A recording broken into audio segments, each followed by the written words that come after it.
This is Commissioner Hamilton's question around the Council Office of Racial Equity. We have seen 10 years of data on racial disparities. We can anticipate more displacement with the current plan, assuming negative impacts on African Americans. How will Council modify the comprehensive plan to further racial equity?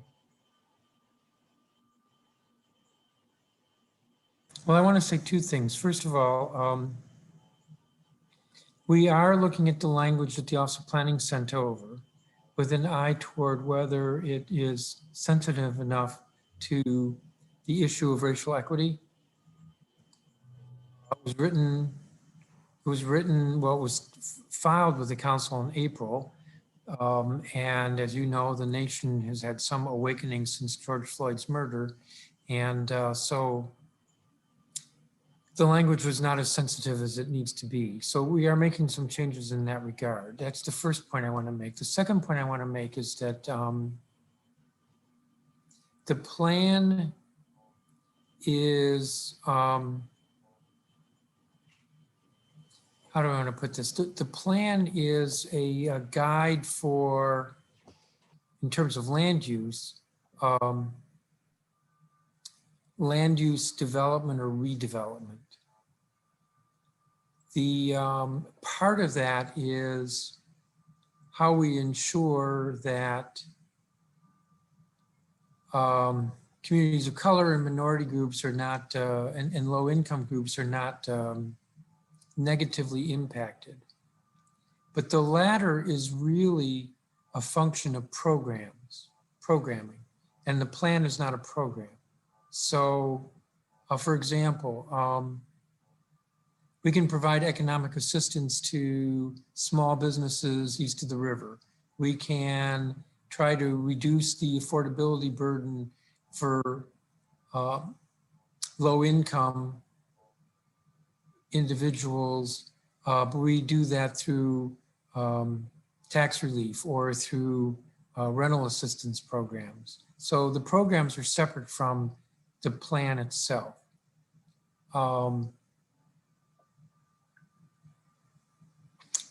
So those are, that's the separate point I want to make, is that a lot of the racial equity work is going to be done through programs that are in legislation or that the mayor is authorized to do, which is outside of the plan itself. Okay, thank you. Our next question is from Mrs. Pat Bishop, who is on the call.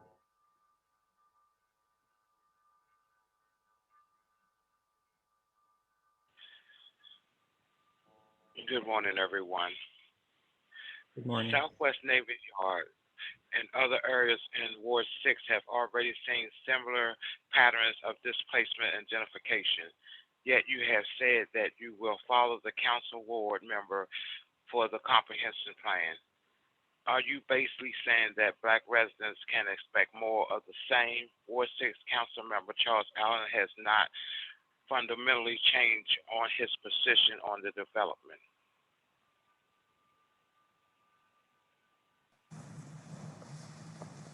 Well, there's a difference between my speaking to very specific issues and my speaking generally. So if there's a specific issue, you mentioned Black displacement gentrification in Southwest. I'm thinking of I think they're called the Sanitary Commission buildings that are on Half or First Street Southwest. I think that's all privately owned. If there's a disagreement between the ward member and the community, then I would have to make a decision where I am on that. That's a very specific proposal. But more generally speaking, the political reality in the council is that when the comprehensive plan goes through, and this will be the 5th or 6th time it's gone through the council since 1985, the council members tend to follow the ward member. If the ward member feels very strongly that Randall School should be designated I'm going to say medium density, commercial. I'm kind of making that up. It's unlikely that the members of the council are going to disagree. And that's just a political reality. So the emphasis of the community, if there is a flashpoint, the emphasis of the community should be on the ward member. I can propose, theoretically, I can propose anything I want to the council. But if the ward member disagrees and disagrees strongly, the members will probably go along with the ward member. So you need to focus on the ward member. Now it may be, I'll go back to what I said before, a specific issue. The council member wants Randall School to be high density commercial. I think that's a crazy idea. I can take him on and I'll have to evaluate whether I think I can win that argument, and I can take him on. So I'm speaking generally and specifically, and they're different.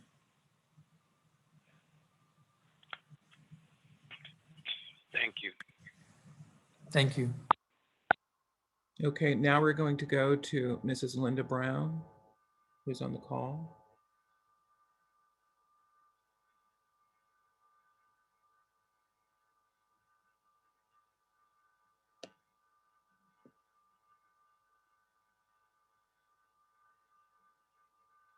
Oh, Linda was just on.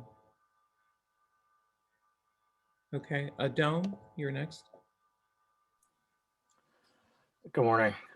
So the data is clear that folks of African descent in DC have been harmed by gentrification, development, and a lack of protection by the hollow words of the comp plan. So what accountability mechanisms are in place to provide remedies and restitution for the harm? How much harm needs to take place before action is taken?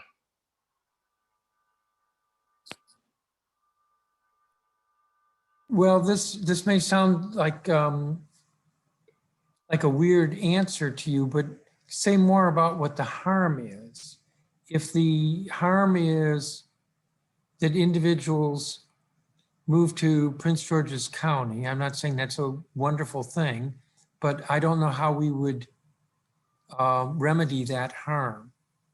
If the harm is that the gentrification is driving up costs, and therefore it's very hard for particularly a senior who's lived in the neighborhood for 40 years and is on fixed income to remain there, then the remedy could be that we look at what we can do to reduce the costs, like taxes, on that individual. So it really depends on what the harm is. And I'm not trying to be evasive with this, because I get that this is a very serious concern. But it does depend upon what the harm is and then what remedies would be available. I'm a strong supporter in trying to ensure affordability for the diversity that we have in our city. And when I say diversity, I don't just mean race, but economic and age.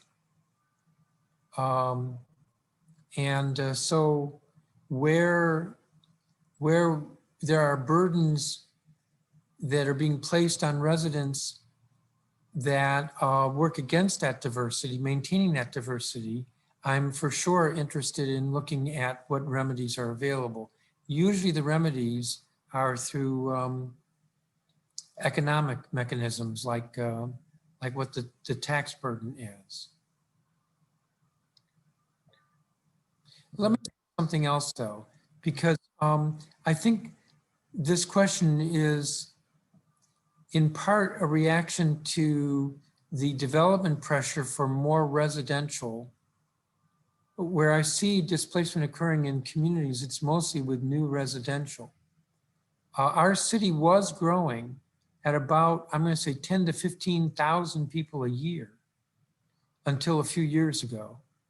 And the demand and therefore the pressure that it was putting on housing was huge. And the solution to that is to get more housing. I mean, I suppose we could say we don't want the city to grow in population, and that actually would have a counter negative effect on the district's ability to fund a lot of the programs that we're doing. So the solution has been to try to build more housing, affordable housing through the Housing Production Trust Fund and other strategies, as well as just more housing generally to try to reduce the pressure on existing affordable housing. It's a very difficult problem because we are tens of thousands of units behind where we need to be in terms of trying to meet the demand. Thank you, Chairman. Commissioner Hamilton has joined. Commissioner Hamilton, we asked your first question, and this is your second question. Please feel free to highlight your first question as well.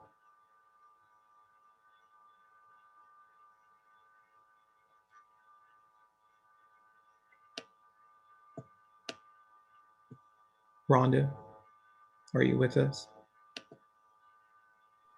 Yes. Hello, everyone. Hi, Rhonda. Hello. Hello, Chairman Mendelson. The concern is that, and thank you for highlighting the question as well. I represent a near Buzzard Point residential within Southwest DC, as you're well aware of the community. And we're dealing with a lot with these industrial hazards, a lot of pollutions. There's a lot of building that's going on, cement activities. Pepco is installing a lot of transmission lines, which is putting a lot of radiation in our community, the monopoles, not to mention. So we have a community that has a lot of existing health disparities that is predominantly African-American. And we are living beside one of the most contaminated sites, if not the most contaminated sites in the city within Buzzard Point. When we look at the residents who have died living beside these industrial hazards from so many illnesses such as cancer, heart disease, asthma, we have so many children who suffer with asthma and adults. The very area that we live in with all of these hazards is killing us and causing us to have so many chronic illnesses. And there are no safeguards that were put in place or implemented to protect our vulnerable community from the ill effects of living near these brownfields. And so I wanted to know within the comprehensive plan how it will address these environmental concerns and provide protections for our community, because we don't understand why within 2021 we are facing these industrial hazards, and why Buzzard Point, with the highest need of affordable housing, is being put online to be a high-end community with very limited opportunities to put affordable housing in. In our area as a transition point to Buzzard Point, and as the gateway to that area, we are being overlooked. Our health concerns are being swept under the rug, and no attention is being paid to the historic African American community that has lived here for generations. We just want the right that every citizen within the District of Columbia should have the right to live in a quality environment free of hazards, where our needs are addressed. We all know that the city is growing, is changing, there are different dynamics, but we just want a seat at the table to address these issues, to save our lives, because our life expectancy is deteriorating behind all of these hazards, and we're breathing in every day. And we live near the largest project in the District of Columbia's history, which is the South Capitol Street Bridge, which I will be meeting with them later today to discuss how we make sure that our community is protected. So I just, ask that you help us to address these concerns, because we're being hard hit by project after project after project, and our quality of life is deteriorating with each project. I need to note that I'm out of time. I'll answer this and then we're going to have to wrap it up. So let me say that the situation at Buzzard Point, I think could be described as a classic example of what's called environmental racism. But let me remind you, the comprehensive plan is a plan, it's not a program. So the comprehensive plan guides future growth, but it's not actually a program to clean up a brownfield, for example. What the plan should be saying, and what I'm going to emphasize with regard to the environment, is that as we go forward with development in the future, we don't want to create more situations like the environmental racism that's existed at Buzzard Point. And that as there are changes in land use, that we need to be cleaning up or remedying some of this environmental damage. But I also want to note that, because when you mention Buzzard Point, I do think of this from time to time. I remember when Vince Gray, as mayor, sent down the legislation for the soccer stadium. And a big point he made in his transmittal letter was how the soccer stadium was going to transform the neighborhood. And if you think back to 2011, there certainly were some challenges around Syfax Gardens and is that the south? But I recognized, and nobody else talked about it, that when you bring in some economic activity like the soccer stadium, you're going to put economic pressure on the whole community. And that means driving up prices and attracting developers to redevelop, and exactly some of what you all are talking about in this call. Nobody thought about it, and nobody wanted to put any protections in place to try to protect the low-income residents in that area. I'm hopeful that we will be able to maintain that affordable housing, but that economic pressure comes from what everybody celebrates, which is economic activity like the soccer stadium. So at any rate, in the environmental element, there is discussion about avoiding environmental racism, and that as land is redeveloped, that we move to remedy the situation. Chris, I'm going to have to wrap this up. I'm now almost 5 minutes over. Thank you. I appreciate it. We will continue. Julia, if you can stay on, we have a resident with one more question that we'd like to at least have her the opportunity to ask. And then if time permits, we can have other questions. I'd like for Linda to be able to ask her question. So I'm going to leave. Okay, sorry, Linda. I'm going to leave. And if you could send us those slides that you showed at the beginning, I'm very much interested in looking at them more carefully. Okay, will do. Thank you. Thank you. Thank you all for your time. I really appreciate it. Okay, Linda, go ahead. Well, actually, like I said, my question is pretty much in line with some of the things that Councilman Mendel just said about the plan and the things that we did not foresee when that plan was written. So a lot of this conversation is exactly about the things that we didn't foresee, and having a seat at the table now. What are we going to do, and how are we going to implement what we are seeing now?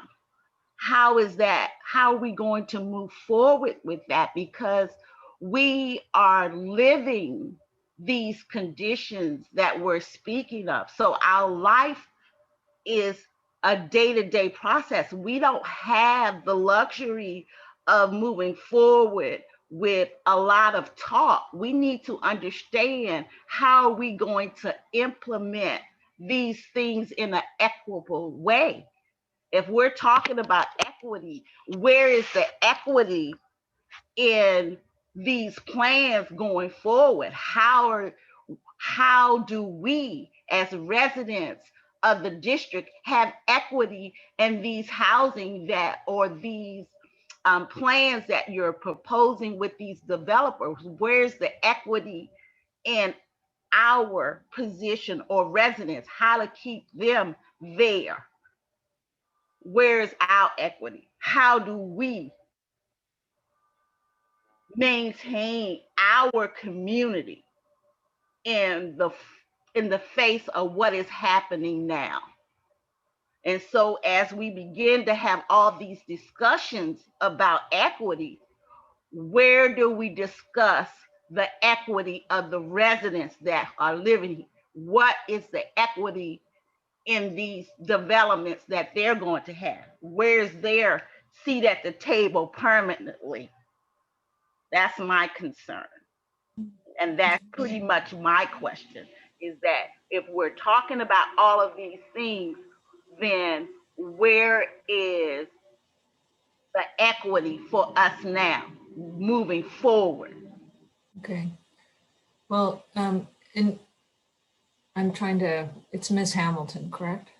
Yeah, this is No, Brown. This is Miss Brown. Linda, I'm Sorry. I had, no, that's jumped okay. I right just saw into Linda this. on here and I was, Yes, Um, I'm sorry, I apologize. no, that's I jumped okay. right into this without giving you my name and who I am. No, that's all right. And I really, I'm trying to think about how to respond both for the comprehensive plan, which is this big document that provides guidance at a high level. And I think one of the things that the chairman said that we're looking at is this plan came to us from the mayor and the Office of Planning. We have been reviewing it with the Office of Racial Equity to see what we can do to, I would say, first to acknowledge some of the context and the history that all of you have been discussing today. And I think also to see if in the guidance language, there are opportunities to be clearer about public participation, about how, particularly in the land use and zoning and development arena, how the agencies that actually advance and use these policies, how they could bring a racial equity lens to looking at the work that they're doing. The thing that I'm cognizant of is this is a big plan with policies, and as the chairman said, it's a guidance document, so it doesn't implement itself. There's no kind of budget for it, and there's no it's not the exact same thing as a law. So I think what would need to continue to happen is that as the comp plan, because your question is how does this move forward? And I think what we're trying to do is provide big picture guidance in the comp plan that would seek to have residents in the community more involved, to provide a closer and more consistent look at the issues that we've been talking about here in this call on equity. But I think, as the chairman also said, it's, where the rubber meets the road is when there are actually projects, and how those, or when there's a small area plan, and that is, we've provided the guidance, but it's, then it will be up to whether it's the Office of Planning or the Zoning Commission or other district agencies to use that guidance in how they work with all of you. That's, I think, the best answer I can give right now, but I'll keep trying if you want me to go from there. Okay. All right, thank you, Julia. Of course, we only prepared for 20 minutes with Chairman Mendelson. I don't want to feel like you're being put on the spot. But we did have a question that Pastor Harrison raised around the historic designation of Second Union. Pastor Harrison, do you mind speaking to that issue?